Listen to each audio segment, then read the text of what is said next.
Hello and welcome back to Perspectives. On today's show, India responds to Elon Musk's accusation Modi misused USAid funds for his own political benefit.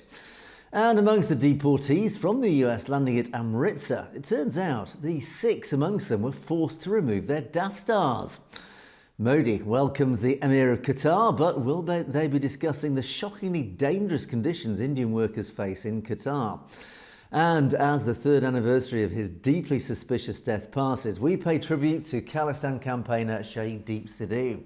Was he yet another victim of Modi's anti-Khalistani hit squads? Well, all this and more on today's show. But joining me as always for Perspectives is our very own correspondent in Canada, James Cousineau. Good morning, James. Good morning, Angus, and good morning to our viewers out there. Thanks for all your great comments. Keep them coming. We love it. But don't forget to share as well so you can get your friends and family on the same page as the rest of us. We'll look forward to having them join us and to read their amazing comments as well. Back to you, Angus. Absolutely we do. And James and I together will be bringing you our perspectives on the daily news affecting the Sikh community across the world. And of course, we will indeed be taking a look at loads of great comments which have been filling up below the videos at the end of the show. So do stay tuned for that. Right, James, let's get the show on the road. What are you going to start us off with this morning? Of course, we have heard so much about the big scams in the USAid program in the United States, and it turns out that India has been named by Elon Musk as being in receipt of some of those funds to the tune of tens of millions of dollars. The problem is it seems that neither Modi or his advisors know anything about it, and they're left wondering where this money went and who was in receipt of it, and even more so, why they didn't share. I'm sure that's one of the points that Modi's upset most about, but we'll have to see how that plays out. But in response to the accusations made by Musk, of course, Sanjeev Sanyal, the member of the Economic Advisory Council to Modi, has sought to know who had received it. And it's kind of ambiguous because when you go through the article and you look at who's got the money here, and I'm referring in this article is from the NDTV, which we know is an Adani Group company, but in any event, they're calling it the biggest scam in human history, and we don't know exactly what the funds were used for or who received them, but it has apparently been used, what they call it, for voter turnout in India. So is this some kind of a slush fund that's being used to influence elections and the vote in India? Or was it just some kind of a scam that people line their own pockets with, or a combination? I'm thinking probably all of the above. But the point again is that they are challenging it. One of the other funds that they were talking about, or actually two of them, was $29 million for strengthening the political landscape in Bangladesh, which obviously was not money well spent given the crash of the government there last year. And of course, $20 million for fiscal federalism in Nepal. Now, for most of us, we just look at it and say, okay, those are line items in a federal budget or an agency budget. But what the hell do they really mean? We don't know. And that is one of the questions that's come up. Now, of course, the current government in the U.S. is blaming this on the Biden administration not tracking and not keeping earmarks on the funds or making sure that they were going where they were supposed to go and what the actual purposes were for.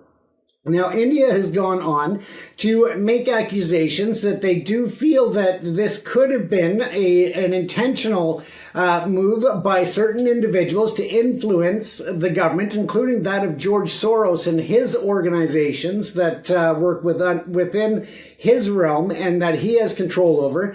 And they went on to even say that it is becoming increasingly evident that the Congress-led UPA systemically enabled the infiltration of India's institutions by forces opposed to the nation's interests, those who seek to weaken India at every opportunity. So it's very interesting to look at how this is working and whether or not it was actually the opposition who was in receipt of those funds. One other thing that I found interesting is that there was an outright denial by a former government worker and minister who said the report in a section of media about the MOU, so the Memorandum of Understanding, by them in the 2012, in 2012 when he was the CEC for funding $1 million by U.S. Agency for Voter Turnout in India does not have an iota of fact. He claims that there were different programs in place to help with election systems and to work within that.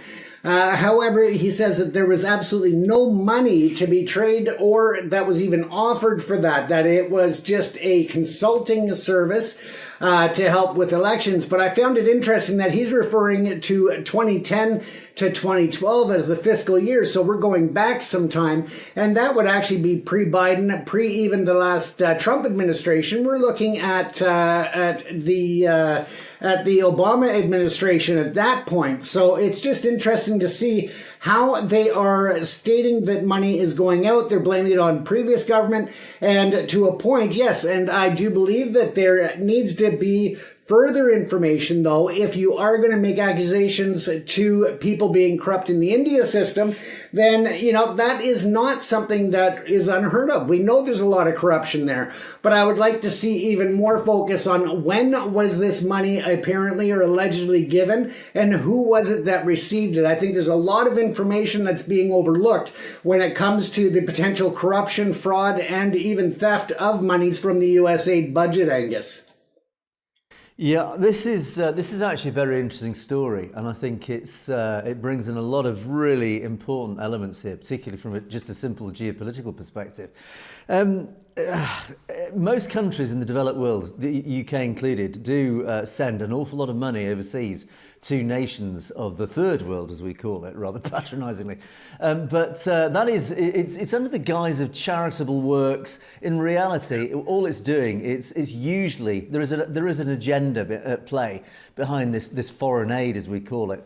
And that is essentially, we donate it, expecting it to actually suit our national interests, whether it's the US, Canada, or the UK. Yeah. So, for example, here in the UK, we have a budget, I think it's about 15 billion pounds, that's nearly $20 billion a year of our money, our taxpayers' money that gets donated to third world countries around the world to help these countries develop into more developed, more civilized countries, in simple patronising terms.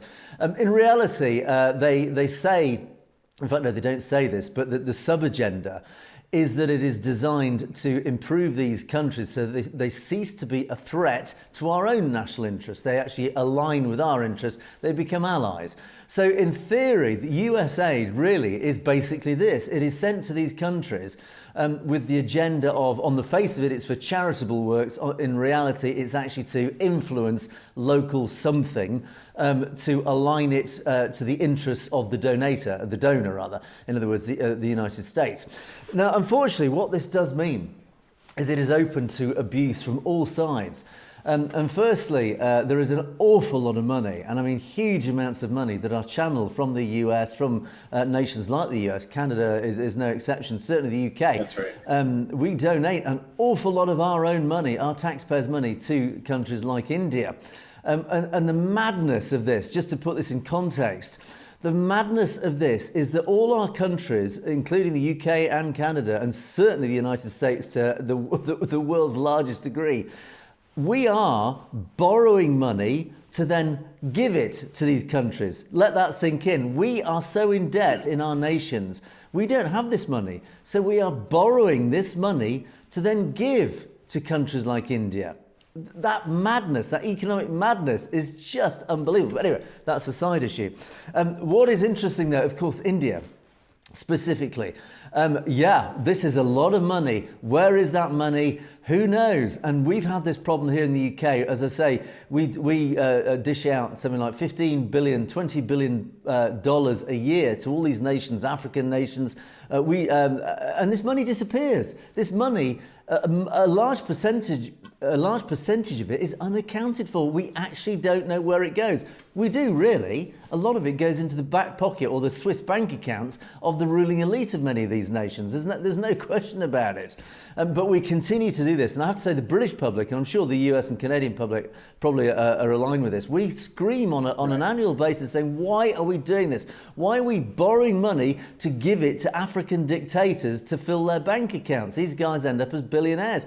And one wonders if the same is happening somewhere in India, is that this money is being channeled into somebody's bank account somewhere and getting very rich off this. So there is a big question here. Also, interesting, that name Soros, George Soros, appears yet again. Now, I don't know which side Soros is on in India and the politics of India. But it actually doesn't matter. Even if he's on our side, it doesn't matter. Soros is known globally to interfere in global democracy, in local politics, right across the world. He is actually physically banned from several nations in Europe for his deliberate interference in their local elections, their local politics, because he's a very, very wealthy man who holds an extraordinary amount of power purely because of his wealth. And he uses that wealth to influence politics around the world to his own agenda, his own individual agenda. What right does he, as a wealthy individual, have to interfere in politics? And even if he's interfering, and I have to say, even if he is a pro-Khalistani, I do not want that man's money interfering in a democratic process. That is not how democracy works. That is not how the rule of law works. Yes, we're always looking for donors and looking for support, but not when it artificially interferes in the genuine democratic process. So, yeah, interesting to see Soros's dirty hands involved in this. So, James, and I'll just on a specific as well. The UK this year is planned to donate £57 million to India. That's about $75 million US dollars. Right. We are donating $75 million to India, a country that has a nuclear program, that has a space program, that is spending up to $200 billion over the next decade on military weaponry, on arms and stuff. And here in the UK, we've actually got a lot of poverty. We've got people sleeping in the streets. We don't have an extensive space program. We certainly don't have a space program that reaches the moon and the sun and the outer planets like India does. Again, James, I always have to raise an eyebrow when we do this. Why are we in Canada, the US and the UK donating these vast amounts of money to a nation like India that firstly has a very questionable human rights record, that secondly has a very questionable democratic record, and thirdly not just has enormous poverty, but instead prioritises its own money, its own taxpayers' money, to fund its own military, nuclear programs and its own space programs, James? Absolutely, Angus. And let's not also forget the level of corruption that's going on in India. That is very evident and clear. We know that's happening through a lot of different international watch programs, but also through recent investigations with the Adani Group and others where there's alleged criminality there. And we look at the international aid that's going out, and it's supposed to be helping to decrease famine and decrease or increase food stability within regions. It's supposed to be used for vaccines and disease eradication in those regions to help to keep the disease from spreading to the North American or Western world. And really, I mean, how much of this money is being spent where it is supposed to go? And that's a big concern, is how much waste. And, you know, as much as I am an anti-Trumper, I do give credit on that point that they do want to get to the bottom of where this money is going and bring in some type of fiscal responsibility within government. And, so I think that there is a balance there that needs to be struck. And I don't think that it has been over decades. And that's where we find ourselves today. We'll have to see how that goes. But as we talk about the human rights and, the suffering of people, that takes us on to a second story, Angus, in that there is still a lot of illegal activity and oppression, almost you could define it as slave labor, in Qatar of Indian nationals who are looking for employment. They are just really suffering. And then they are made these promises to go to Qatar and other nations to make money, to get contracts, secure long-term stability for their families back home. And what ends up happening in many cases is that they are exploited. They are not paid. They are living in just horrid conditions. Safety in the workplace is often overlooked or just non-existent. Especially when it comes to these foreign workers.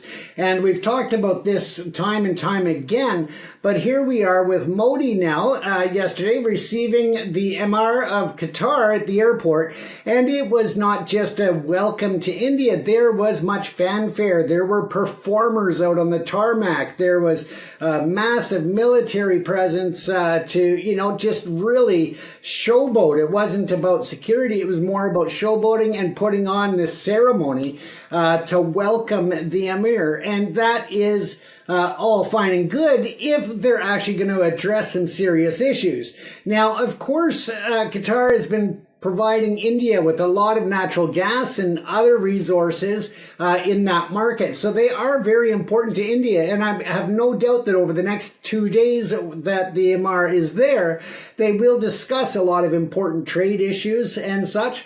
But my question is, will they touch on the human rights and abuses that are going on against Indian nationals who are enticed to go and work in Qatar? Again, when they go over there, they are not afforded any actual rights as workers, and the rights that are on paper are not enforced.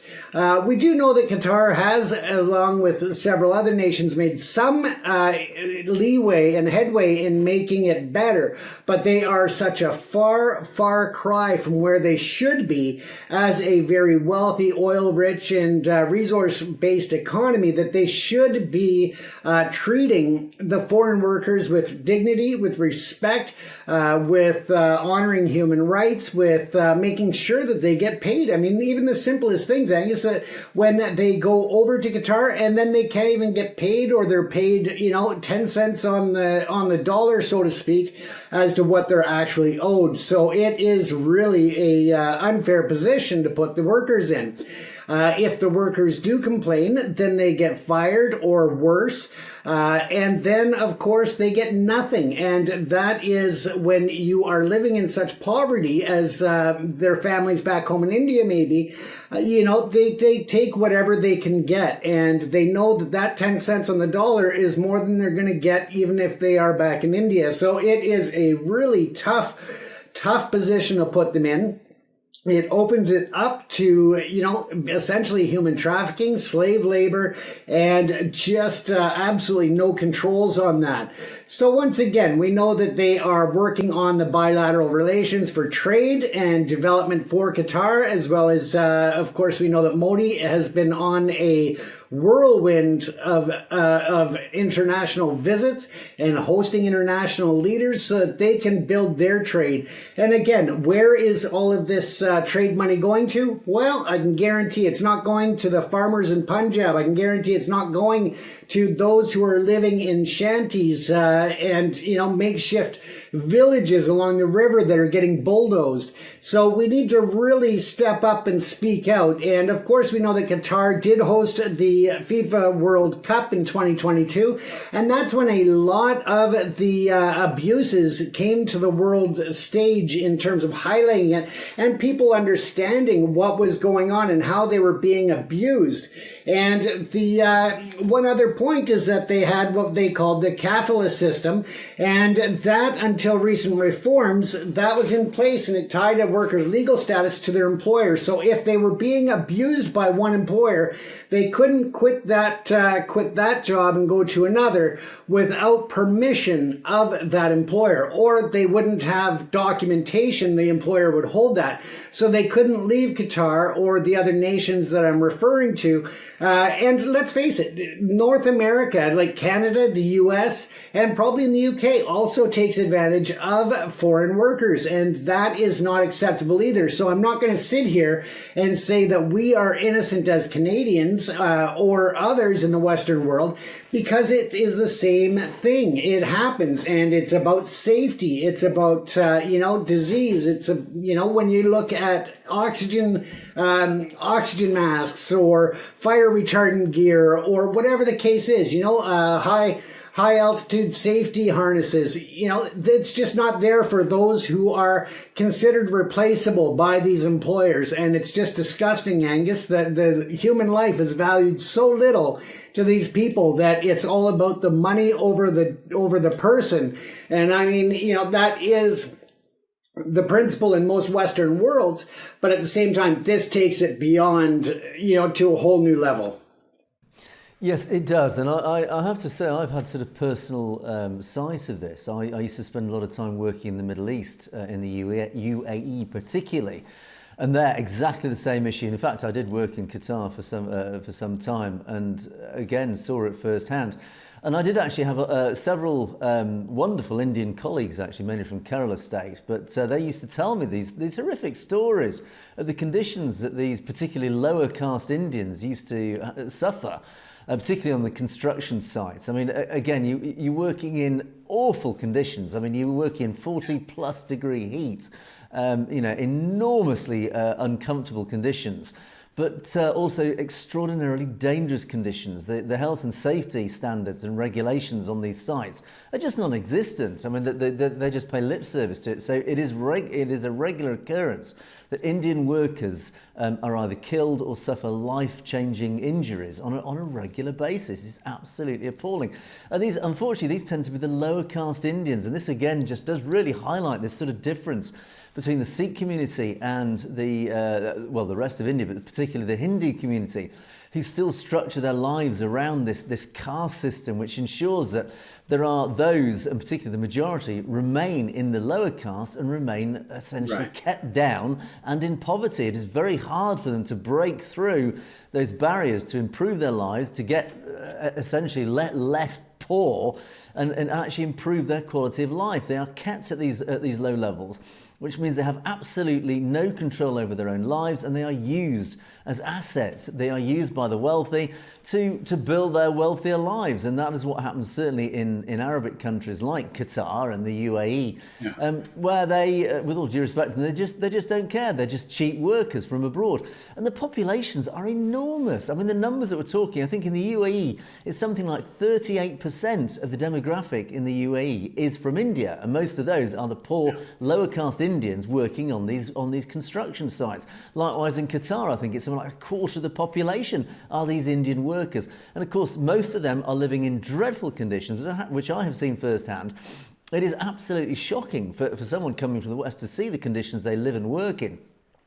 And who's doing what about it? Well, I do hope that Narendra Modi is standing up for his people. But unfortunately, James, as we often say, the caste system is so deeply embedded in Hindu culture that I think it's very unlikely that Narendra Modi will do anything about it. He'll pay lip service to it, saying, well, you know, just don't treat my workers so badly, will you? Right, let's move on to more important matters and then talk about commercial interests. And I think it literally will be as bad as that. I just don't think Narendra Modi, being of course from one of the higher castes, I don't think he's a Brahmin, I'm not sure. I'm sure I'll get corrected on that by our audience, but certainly the ruling classes of India, the Brahmanical elite of India, they don't care about their lower caste Hindu population. They're there to do the work. They're there to clean the streets or clean the sewers. They're there to send abroad, to ship money back into India that can then boost the Indian economy, which of course then that wealth can then get sucked upwards, back again up towards that ruling Brahmanical elite. The machine works very well for the Brahmanical rulers of India. So it is in their interest to export their workers. It's in their interest to maintain this caste system. And unfortunately, this, I think, is a very sad extension of that very system that currently props up a desperately unequal society in India. And this is, again, where the Sikh community are so justified in promoting the concept of Khalistan, where this whole caste system was rejected by Sikhi from its very foundations all those hundreds of years ago, where when Sikhi developed originally, it originally developed primarily because it rejected the evils of the caste system. It said, no, we are all born equal, we are all human beings, we all should treat each other and see each other as equals, which goes totally and fundamentally against the concept of the caste system. And that is why the Brahmins hate the Sikhs. That is why there has been this perpetual war between the Brahmins and the Sikh community, because the Sikh community is this one single existential threat to this dreadful caste system, which unfortunately is manifesting itself in so many forms, and in Qatar is just one of many of those forms, James. Absolutely, and I actually wrote down the sheikh's name because it's so long here. So it's Sheikh Tamim bin Hamad Al Thani. I would never remember that in one mouthful, but he is there for a couple more days, so we'll find out hopefully what they've discussed, and we'll keep an eye on that and see if human rights and the rights of workers comes up at all. But again, I'm not holding my breath expecting it to come up, just like you there, Angus. I just don't see it happening. I think they've got other issues on their mind, and human rights is far from that. Unfortunately, as always, it's a very sad story, that. Okay, and talking about Indian workers working overseas, or legally or otherwise, James, you reported the other day on these deportations, Mr. Trump's extraordinary plan to deport hundreds of thousands of illegal workers from the United States. And of course, you reported on those flights back to India, back to Amritsar, of hundreds of Indian illegal workers. Well, it turns out, quite shockingly, that a small percentage of those illegals were actually from the Punjab, and that, again, we'll talk about the makeup of those who've been deported back to India, because of course the majority were not from the Punjab.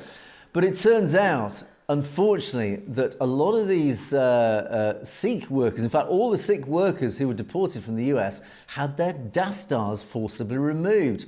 Now, the SGPC have criticised, they've raised this, and they've criticised actually not just the US government, but the Indian government themselves, to say, look, why aren't you speaking about this inhumane treatment of these deportees?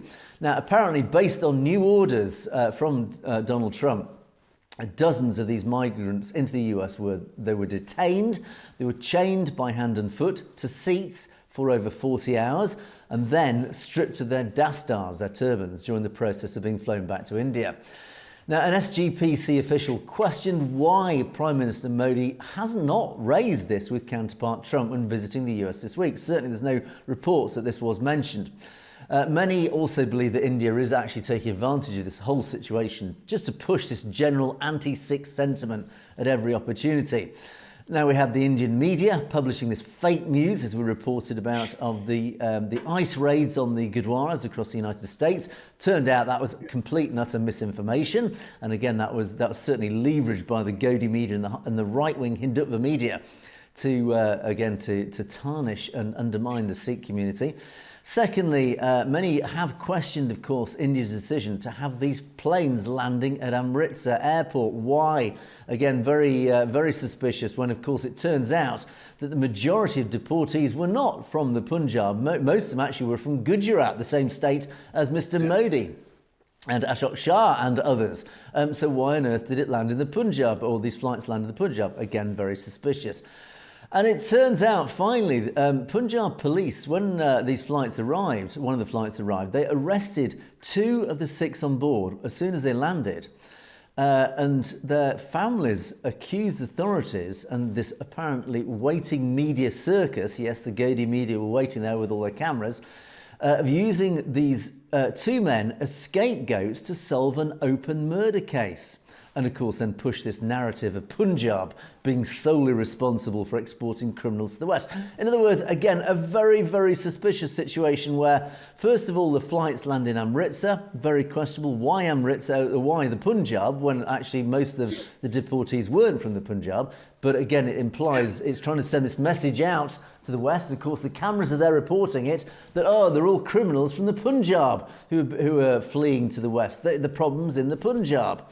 It's very dodgy. And secondly, they rather conveniently arrest 2 of these guys as soon as they land in the Punjab. They arrest 2 Sikhs and say, very conveniently, these were guilty of an open murder case. Now, it'll probably turn out eventually they'll be proved innocent, but it doesn't matter. The point is, the media were there watching these 2 men being arrested on the spot and being charged with a murder case. Again, it's just all about visuals. It's all about sending a visual message to the domestic audience in India, but of course to the global press press, oh look, it's these criminal Sikhs again, they're all a bunch of criminals from the Punjab. So again, the whole thing is a whole propaganda exercise, once again, to tarnish the Punjab and tarnish the reputation of the Sikh community.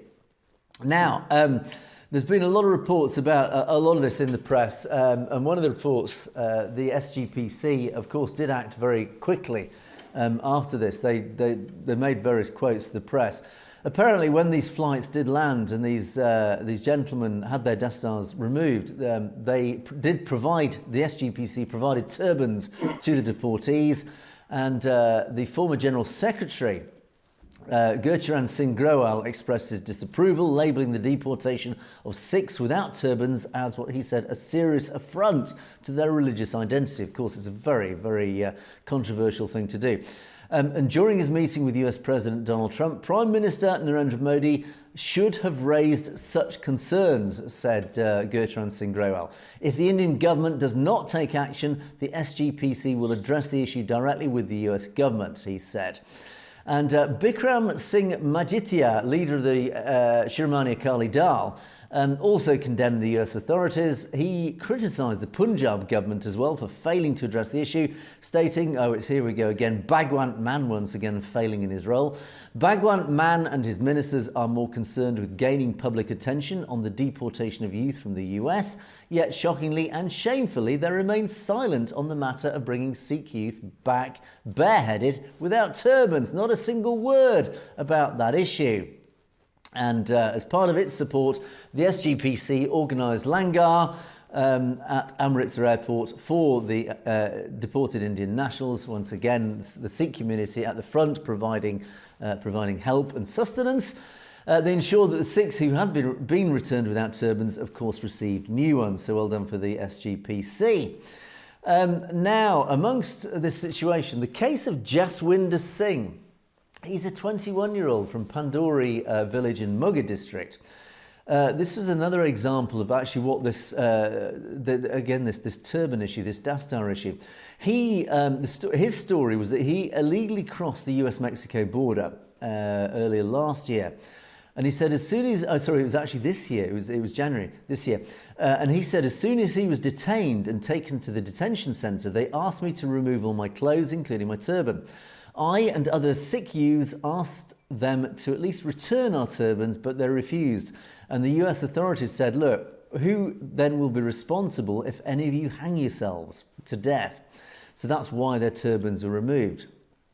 And then a further report came in that this is now the third flight. So a plane carrying 112 Indians has also been deported from the United States for unlawfully residing there.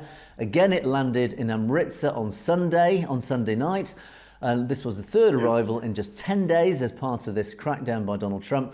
And once again, among the deportees, 31 are from Punjab, 44 from Haryana, 33 from Gujarat and 2 from Uttar Pradesh, and 1 from Himachal Pradesh and Uttarakhand. So again, the majority, not from the Punjab, the majority are from Haryana and from Gujarat. So once again, why did this flight land in Amritsar? Very questionable. Again, we've got our own answers to that.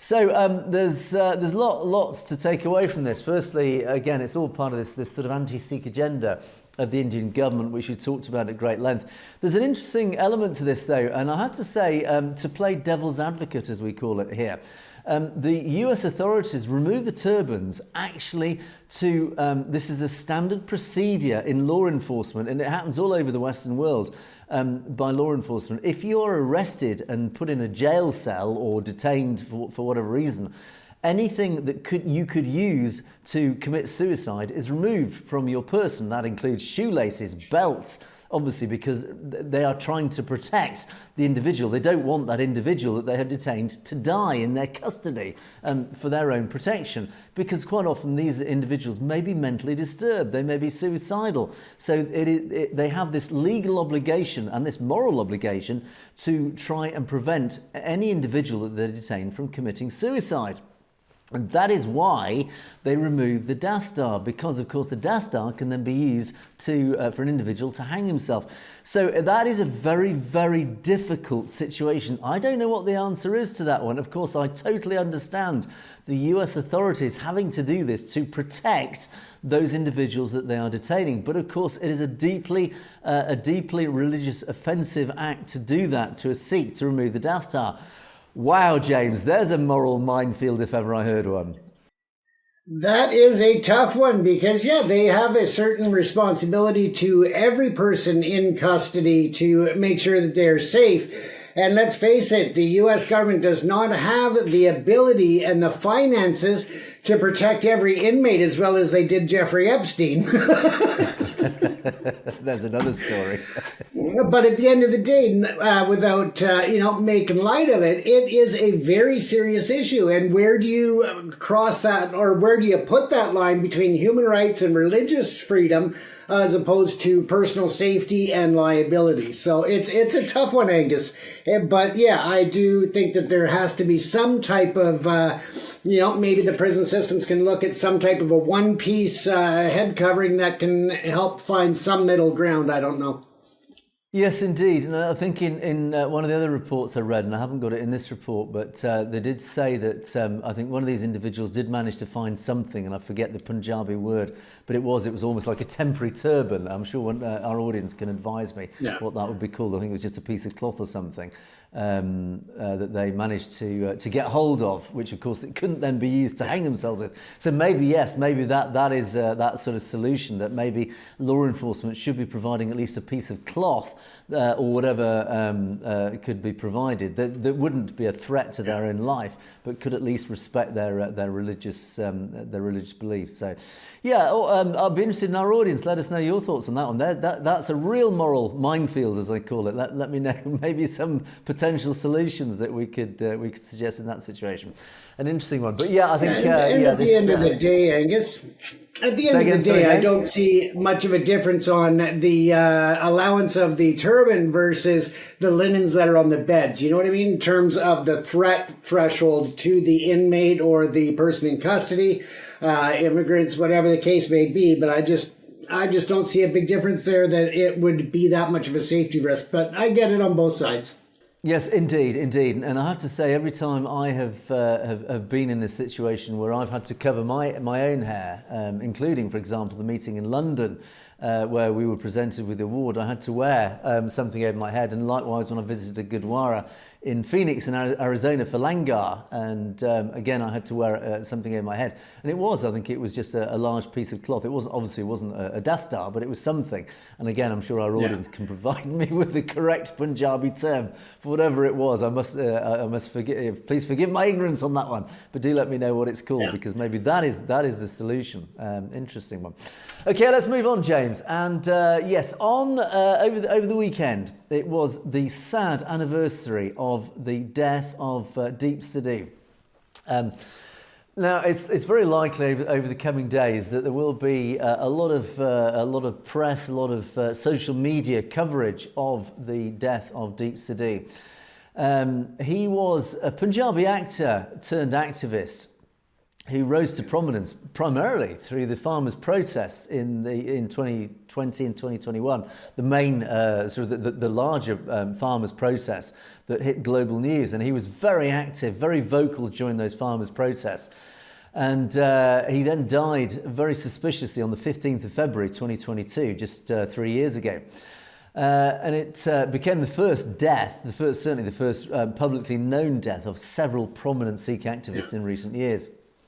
And Sidhu's ability to articulate Sikh sentiment in support of sovereignty of Khalistan and his very vocal resistance against Hindutva, fascism, made him an extraordinarily popular figure amongst the Sikh community. He was, of course, widely known. He was very high profile, and unfortunately now, as we look back in retrospect, he did make himself a very obvious target. So, of course, it's not surprising that his death, when it was announced, the community just stood up and say, wow, this does seem a little bit too convenient, a little bit too suspicious that a very, very vocal and very influential Khalistan campaigner dies suddenly in very suspicious circumstances.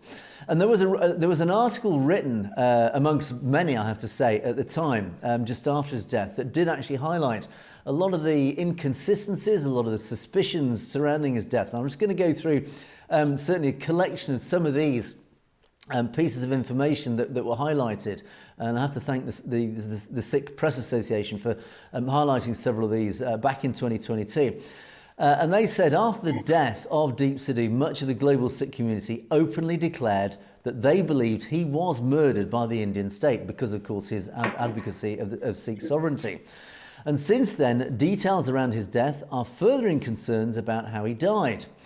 And again, they did put together a lot of these. They collected a lot of these bits of information, accusations, evidence, etc. Now, he died supposedly in a car crash. Now, after the wreckage from this collision, which caused his death, one of the first things that the Sangat did was to video the inside of the vehicle. A very sensible move, to examine its contents. And it was done believing that the authorities would somehow plant something in the wreckage, which would suggest that Deep had been intoxicated whilst driving.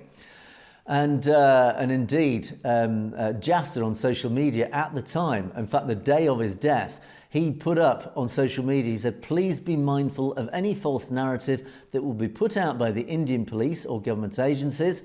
Don't be surprised if they start to say he was on drugs or alcohol to malign his image and tarnish his legacy. They've used these tactics before and will try again now. Yes, indeed. How prescient, because yes, that is exactly what they did. They tried to claim that he had been drinking. So even after these videos were circulated and the predication that it would happen, a Z News journalist, yes, Z News, part of the massive Godi media complex, they released a video claiming a bottle of wine had been found in Deep's vehicle. Yes, Z News, of course, this well-known example amongst the Godi media, again, one of these state propaganda outlets, which is very partisan, pro-Modi, anti-Sikh. And of course, we have to remind ourselves that India stands at 159th in the Global Free Press Index, if anybody had any doubt about the impartiality of the Indian media. Now, this video was quickly fact-checked by the Sikh diaspora, and particularly by Baz News. Again, we often quote Baz News, and a big supporter of Baz News. They did investigate this, and again, it was fact-checked to be found to be complete nonsense. Oh, what a surprise. Further discrepancies emerged within the same press, addressed by Delhi police the next day, who contradicted their own statements about how the crash occurred. Along with the inconsistent statements from police, there are also very visible tyre marks which pointed towards a hard braking of a vehicle, apparently a lorry, which led to the crash, immediately visible behind the wreckage. And it was pointed out by Dr. Prabhjot Singh through his own activism account on social media. Sidhu's girlfriend, who was in the vehicle at the time, has also been quoted as saying the truck that their Jeep crashed into braked suddenly on the highway. So apparently this truck was in front of them. And there are these huge, long skid marks of the truck in front of them. Implies that the truck deliberately braked massively in front of them. No more information on the truck or its driver have yet been revealed. They say apparently that they hit a parked truck. Why then are there 50-foot long brake marks from when the truck in front of him slammed on the brakes? So apparently the official account is that he was drunk and slammed into the back of a parked truck, when in fact the evidence on the site, as the Sikh community have uncovered, is that this truck was in front of the car driving, then slammed its anchors on, slammed its brakes on massively, as a 50-foot long brake mark would testify to. The same thread points out the evidence which suggests Deep Sidhu may be murdered, also highlighted a change of his trousers. Apparently what he was driving in, he was wearing trousers, so then shortly after, when the police took his body away, he was in the photos after the crash, which have been released or certainly found their way into the public domain. He was wearing jeans, so again, a very suspicious change of clothing. We've had this before. in other recent cases, other recent extrajudicial killings which we reported on, where they've been seen in different clothes to when they were actually when they were actually last seen, and then post-mortem photographs they're wearing different clothes. Again, why? Very suspicious. So again, so that was wearing one set of clothes from the wreckage to when he was seen in the morgue. Beyond these discrepancies, India's history of targeting Sikh activists and even the country's politicians using car crashes to murder those that threaten their power have fueled the belief that Deep Sidhu was murdered. Again, car crashes are a common occurrence in suspicious deaths in India when political opponents have been suspiciously taken out. Deep Sidhu's charismatic manner of articulating Sikh causes saw him becoming a leading voice during the year-long farmers' protest. He was one of the very few public figures that placed Sikhi at the centre of the movement. Specifically, though, it was his advocacy of Khalistan and Sikh sovereignty in general which saw him labelled as a threat to the current India power structure. These stances are the same reasons many other Sikhs have been imprisoned or murdered by the state authorities since at least the 1980s in India.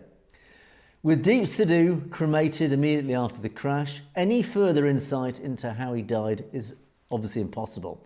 However, India's history and previous targeting of Deep Sidhu amongst various other farmers' protest supporters support the idea it is reasonable to believe that he was murdered. And as the Sikh press agency said, unfortunately, Sikh youth is being killed for speaking up for their community's rights. This isn't uncommon for the community. This is how Sikhs get treated in the country that is supposedly their own. The Sikh genocide continues. Sadly, James, yet another Shaheed, another martyr to the cause of Khalistan. I'm sadly sure that he will not be the last, but the Sikh community stands strong, it stands united. The Khalistan movement does stand united. It is growing in strength, it is growing in support, and it doesn't matter how many Khalistanis that the Indian state murder, there will always be another one who will take their place. This movement is not going away, this movement is growing, and Khalistan is going to happen, James. Absolutely, Angus. And I mean, that leaves a lot to question as to the actual conditions around the accident. And maybe it's because I've been responsible for training drivers and for safety of professional drivers on buses and limousines and so forth. And having had to do safety plans and all of that for world leaders. You know, my question is, A, why would somebody be following a tractor trailer so close that they don't have the maneuverability or ability to stop? That's a lot. But also, if they are that close and the tractor trailer jams on the brakes, I think that there was more damage done than what you would see typically, especially if the tractor trailer didn't come to a dead stop, but instead was actually still moving for 50 or so feet. That absorbs a bit more of the impact as well. So there's a lot to, it's a big difference between that or maybe hitting something head on or even an oncoming vehicle. A big difference there. So I think that there's still a lot of questions about the surrounding that accident that really lead me to wonder how this has played out in terms of what they've reported officially and what really happened. And I don't think the two match up at all, Angus. That is, my theory anyway, is that it just doesn't, the facts don't line up with the reality. And, and that's something that we said the other night. I mean, we are concerned about the safety, of course, of Mr. Panoon and the fact that, as we said, it won't be just a very blatant attack on him like it was Mr. Najjar. It's going to be, something where accidental death. And that's what worries me on that. And in closing on that, I mean, if you want to, look at the conspiracy and say, oh, they're just conspiracy theorists, there's a reason why there's so many people that die in Hollywood and Bollywood films and TV shows by vehicle accidents when it's, nefarious means. It's because art imitates life, or is it life imitating art? But either way, the reality is there, Angus. Indeed, and sadly we will never know whether it was an accident or whether it was an assassination, but all that matters is that his death is remembered and his legacy remains strong, and he didn't die in vain. That's right. All right, James, let's move on to our comments column. And we had loads of really interesting comments and really, I would say, educational. We always ask for educational comments, and certainly we had a lot of those. And one of our more extensive commenters, Danny, put in an interesting comment. And this took, I have to say, quite a bit of reading to understand what the point or the points were. But it actually, when I dug into this, it is actually a very interesting comment. And what Danny says starts off by saying, well, Panoons was at Trump's tea palace throne ceremony. Indeed, he was at that inauguration ball in the US, but now he's gone to Canada. And what's he going to do if Canada votes right wing? Well, it's likely, James, that it is going to go right wing in Canada. So what is Gurpatwant Singh Panoon going to do? Who knows? No doubt we will find very vocally from Mr. Panoon. We will find out. But then Danny's comment goes quite interesting, and it's very hard to actually interpret the point being made here. But I think, if I understand the English correctly, he said left-wing politics globally being exposed with drug trade, scamming, terror, illegals. Yeah, I think there is an argument that certainly the left have been, again, depending on your conspiracy theory of choice, has been linked to all sorts of nefarious undertakings, whether that is linked to the drug trade or scammers or whatever. And certainly the Biden administration, good heavens, there's been a lot of accusations and a lot of conspiracy theories, particularly relating to the Ukraine and other areas. And I think that quote, 10% for the big guy, really did highlight certainly some very questionable goings on about the Biden family and his son, etc. But anyway, I'm going to leave that aside, because actually it's the second half of this comment I find very interesting. And Danny says, and if I interpret this correctly, this is now looking at the Pakistan side of Punjab. Of course, pre-partition, the Punjab also extended around Lahore and then west of Lahore into Pakistan, which then was divided after partition. And a lot of the original Punjab found itself in Islamic Pakistan. And Danny says, look, appropriate legal strategic positioning of Guru Khalsa Panth is to take back the land of 356 historic Gurdwaras. And so I'm assuming this is referring to the Pakistan side of Punjab, and you refer to 304,000 square kilometres of your ancestors, home to 70% Sikhs, Vakri, Comrace, West Marja in Pakistan. And then again you talk about maybe the mechanism to, and again this is an assumption, Danny, so forgive me if I've interpreted your comment wrongly.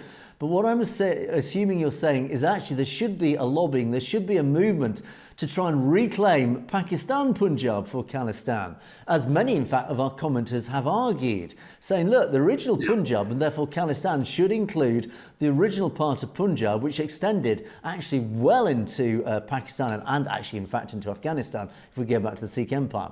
But certainly Punjab, as it was, included Lahore and west of Lahore towards other areas, towards the northwest frontier. And you're saying the mechanism should be that we should lobby USAid, Canada and the Indian governments for assistance to take back the title of Pakistan Punjab. And then you talk about the real son of Maharaja Ranjit Singh, of course, going back to the Sikh Empire, Jassa Singh Ahluwalia, Guru Nanak Dev Ji, Jassa Singh Ramgarhia. Of course, they were going back to the Sikh Empire. And I had to look up two of those gentlemen that you refer to. Of course, we know very well about Maharaja Ranjit Singh and of the Sikh Empire. We do know of Guru Nanak Dev Ji, but let me just. I had to look up these guys. This goes back to the pre-Sikh Empire days. Now, Jassa Singh Ahluwalia. He died in 1783. He was a Sikh leader during the period of the Sikh Confederacy. Now, this was a really interesting time, just before the Sikh Empire. The Sikh Confederacy was a time when there were all these various Sikh tribes, I think for want of a better description. Lots of Sikh villages and tribes existed around that whole area. And each of those tribes, they had their own militia, their own armed forces that were built up to defend their own areas. And they were called missals. And all these missals dotted around were loosely united into what they call the Sikh Confederacy. And this eventually was united, and if I'm correct in thinking it was united by Ranjit Singh, the first Maharaja. Ranjit Singh united all these missals into what became the Sikh Empire. Now, Jassa Singh Ahluwalia, he was the Misildar, the leader of the Ahluwalia Misl. This period was this interlude lasting roughly from the time of the death of Bandhu Badar in 1716 to the founding of the empire in 1801. Now, he founded the Kapurthala state in 1772. Now, the other gentleman mentioned here is Jassa Singh Ramakhria. He died in 1803. He also was a prominent Sikh leader during the Sikh Confederacy. He was the founder of the Ram Agahia Misl as well. So these two leaders, they were, again, in this Confederacy time, they were Misl leaders, Misildars, at that time. So Danny is saying, and if I understand this correctly, all these areas of what essentially became the original Sikh Empire, which included Maharaja Ranjit Singh's, Jassa Singh Ahluwalia and the others, these are the areas that the Khalistan movement should also be arguing and fighting for and lobbying politically for to be included in Khalistan. I hope I've interpreted that comment correctly. It is a discussion we have regularly, James. Should we be advocating, should we be arguing, should we be lobbying and indeed fighting for the Punjab side on Pakistan? I think it's difficult for just simple practical reasons to argue that, but I think Danny argues correctly that we really should be. Absolutely, Angus, and let's not forget, though, that I think the main focus of the independence movement for Khalistan is looking at the broken promises and commitments of India towards the Sikh community. And that really has a lot to do with it, I do believe, that Pakistan didn't make these promises. They didn't make these false commitments and then not follow through and screw the Sikh people like the Indians did. And that, I think, is the biggest part of the of pushing forward for returning Punjab as that area. I do believe that there's also a lot to be said for choosing your battles and, but don't bite off more than you can chew. So you go after the one region first that you feel you're the most entitled to. And then once you've established that, then you can look at negotiating and maybe diplomatic ways to get some more territory back from the original Sikh Empire through diplomatic processes once Khalistan is actually formed. So, yeah, and I think that is the case. And I think certainly there is a definite historic justification to argue for these original stans, as you say, of Ranjit Singh and the others. Certainly, that is totally justified. They should be part of Khalistan if we were solely going on historical justification. Unfortunately, as you say, James, practically and realistically, we can only, I think, realistically achieve a small part of the original Khalistan, or the original Sikh Empire, which of course is the existing Punjab and hopefully the surrounding areas within India, because that is where the main Sikh demographic currently is. So I think, as you rightly say, James, I think that is really the only realistic first stepping stone, but that is not to say in the future that it could then expand into those territories in Pakistan. Who knows? But thank you, Danny, for your comment. That was a very, very interesting comment. I do hope we've interpreted it correctly. Preteen Dylan says the Indian government is shaken by world nations, the USA and Canada being furious towards the Hindu nation. That's why justice started to come. Yes, I wonder, Modi's certainly bestriding the world stage. He's shaking hands with the leaders of North America leaders, I think because he needs them.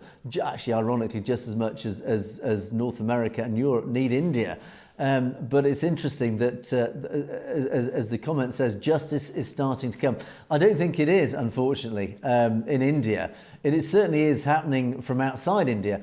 But I think the wheel's turning.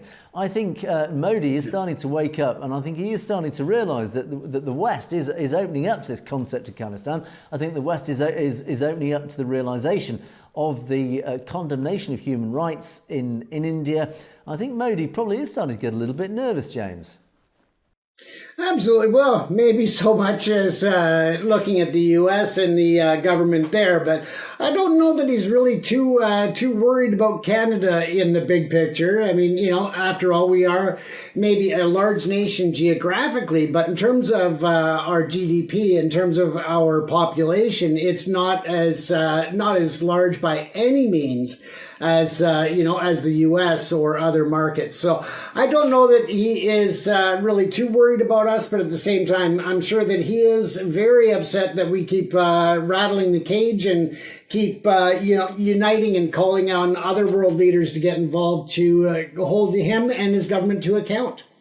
Indeed. And Parminder Panesar reminds us, and this is again a tiny reminder, because we mustn't forget this, that in Delhi there is a Sikh widow colony. It is deeply sad, and this, of course, does refer back to the genocide. And I did actually have to just do a little bit of research again, just to remind us about the widows' colony and the details of it. It's in Tilak Vihar in New Delhi, and it's an area of small, dilapidated houses. And it contains many of these widows who lost so many, particularly male members of their families. They lost husbands and sons and children, of course, and they found themselves directly affected by the anti-Sikh riot, or let's call it anti-Sikh riots. It was a genocide. Let's call it what it was. The genocide in 1984 that followed the assassination of Indira Gandhi. And Tilak Vihar is known as the widows' colony. And it does hit the headlines every now and again. And I think a few years ago it hit the headlines, particularly around India, when Rahul Gandhi hit the political landscape, because he at the time was asked to apologise for the riots that took place under his grandmother Indira Gandhi.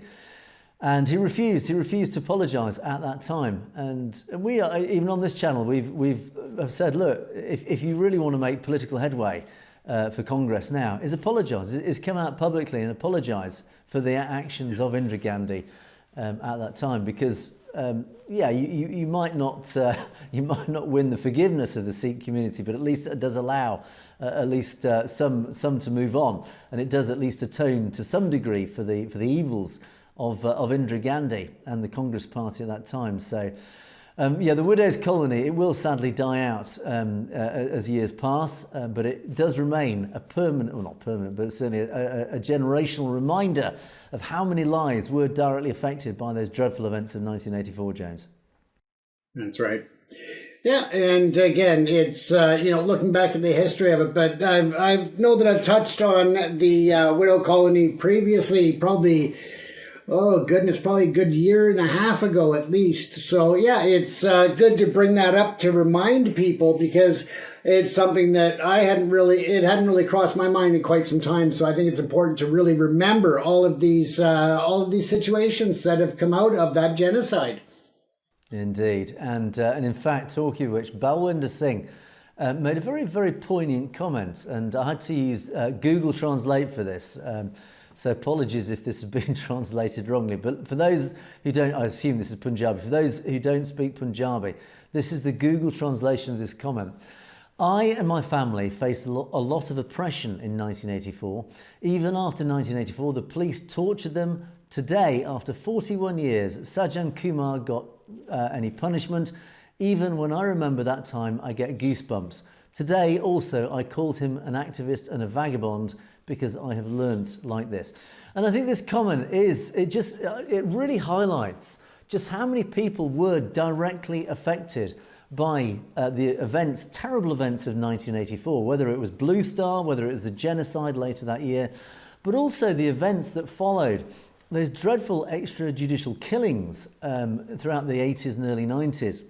And so many in the Sikh community, so many families were directly affected by that. I've met people in the community who were, again, directly affected by this. And this, again, is why the young must be reminded, and the older generations must pass on this message to the younger generation. It must not be forgotten. And thank you, Balwinder, for your comment, because it does remind us how many people were directly affected by this. and why we must never forget what happened, because we must learn from this and we must remind the world of this is what the Indian state perpetrated at that time, but also this is what the current Indian administration, the Indian government, are still trying to bury. They're still trying to cover up. Yeah. They are still trying to make us forget these events, and therefore they are complicit retrospectively in these events. And again, it's just a very sad, very poignant and very tiny reminder of what happened during that dreadful time, James. Absolutely, and let's not forget that Canada has a pretty dark history when it comes to Indigenous rights and what we did to them as a nation. And again, it came to a point where there had to be that reconciliation to recognize and to try to heal as the relationship overall. So again, it's at a point where the Indian government needs to recognize what they did in that Sikh genocide and actually try to find some way to bring the truth forward and to reconciliate with the Sikh community. And of course, we don't see that happening right now, but I think that India will be much stronger when they do that and when they recognize Khalistan. I think that those two things are going to be huge to bring a lot of prosperity, a lot of success, and a lot of healing to that region. Indeed, and of course there is only one solution, as Scythian Jat comments as our final comment of the day. Please vote Sikhs for Justice referendum. You know what to vote for, James. Khalistan Zindabad. Yes, and that is coming up next month in Los Angeles for the next election or the next referendum vote in Los Angeles. Make sure that if you're in that area, you get out and cast your vote. Yes or no, either way. Practice your democratic right to have your voice heard. Absolutely. And on that positive note, we must bring the show to a close for another day. But thank you so much for all your comments. Loads of really fascinating comments. Thank you for all those comments. We've really appreciated them. They always make great research and hopefully allows a much more interesting show to bring you, our audience, things that you may not even know about. And certainly for James and myself, it's been a fascinating learning journey. So do keep those comments coming in. Don't forget, you can, of course, message us directly at message@satlogetv.com if there's any you'd like to let us know personally as well. We do like to receive your emails, so thank you for all of those. But in the meantime, that is the end of another Perspectives for another day. It is a goodbye from me, and it is a goodbye from James. Stay safe, everyone. You have, of course, been watching Perspectives. We will see you next time.